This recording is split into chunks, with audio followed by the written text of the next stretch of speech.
I feel that it is really important that those people who don't really like reading but desperately need to know the information that is coming in these articles has a second option, and this option is the recordings. So today we're going to look at hypothyroidism. It's a hypothyroidism battle plan. So first of all, what is hypothyroidism? Well, if you have cold hands, have gained stubborn weight around your middle, and often feel fatigued for no reason, you may be one of the millions who suffer from hypothyroidism or underactive thyroid. There are tests that can easily detect it, so if you suspect you may have this condition, I'm going to give you some signs and symptoms in a minute. Be sure to get screened by your doctor. Remember, there are things nutritionally you can do to help with this condition before you resort to any drugs.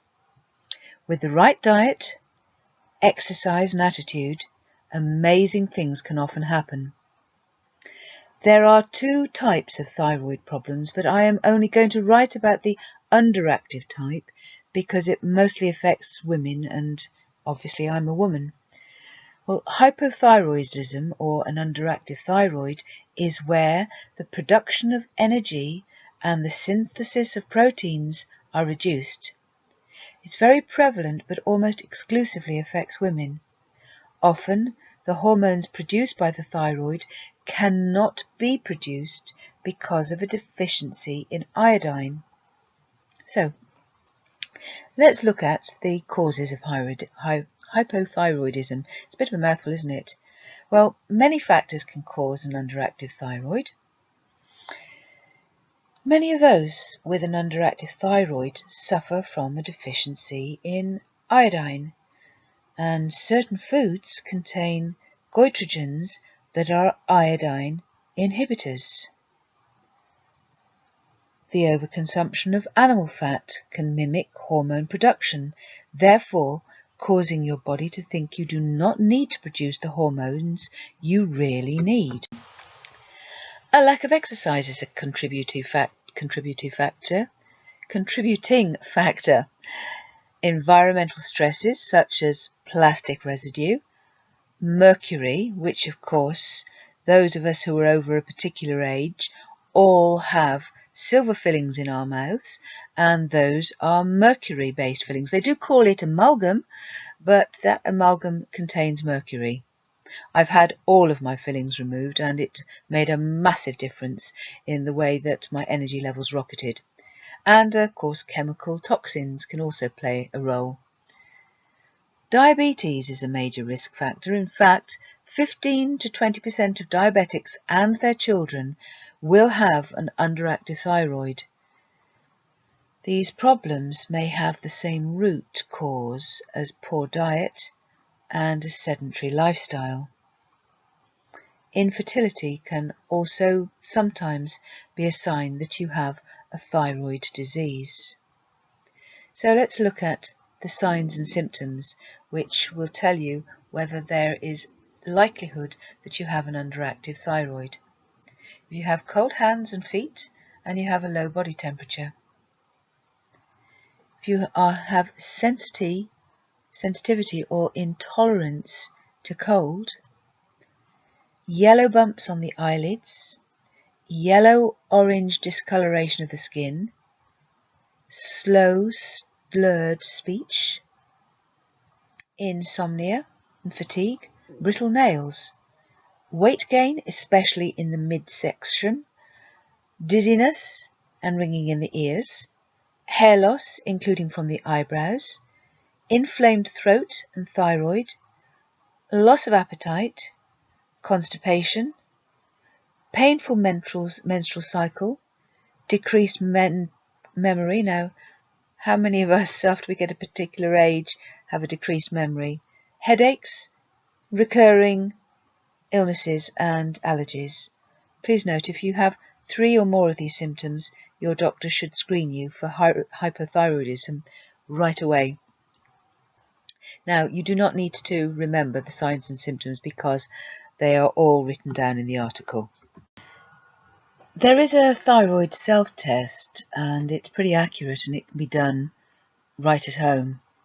I mean, I'm not going to go over that right now because you're never going to remember this. I mean, it's not complicated. It's basically taking your temperature and so on. But just read in the article because you'll find all the information that you need there. Treatment and prevention. Okay, this is important.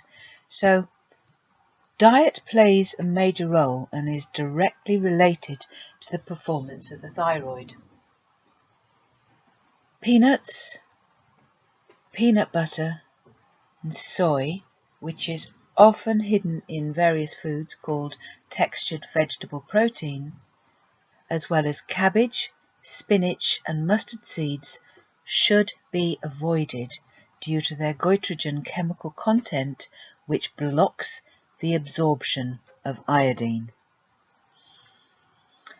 Environmental stresses such as plastic residues, chemical pollution, and even fluoride in the water and in toothpaste can inhibit the function of the thyroid.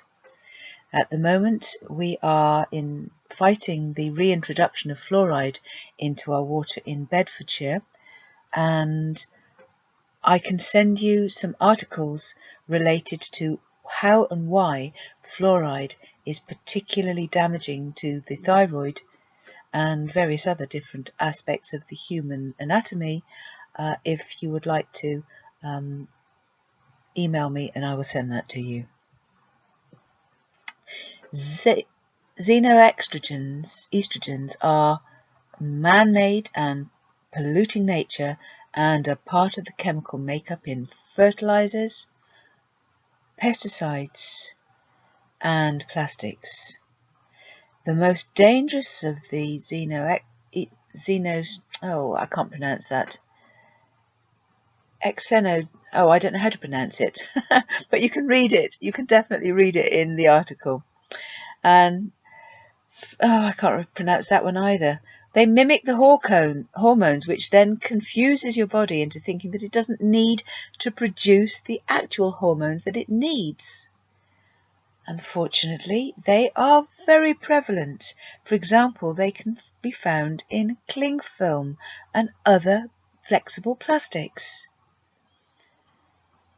High levels of mercury will displace the selenium in your body, which is a very important factor involved in the conversion of thyroid hormones.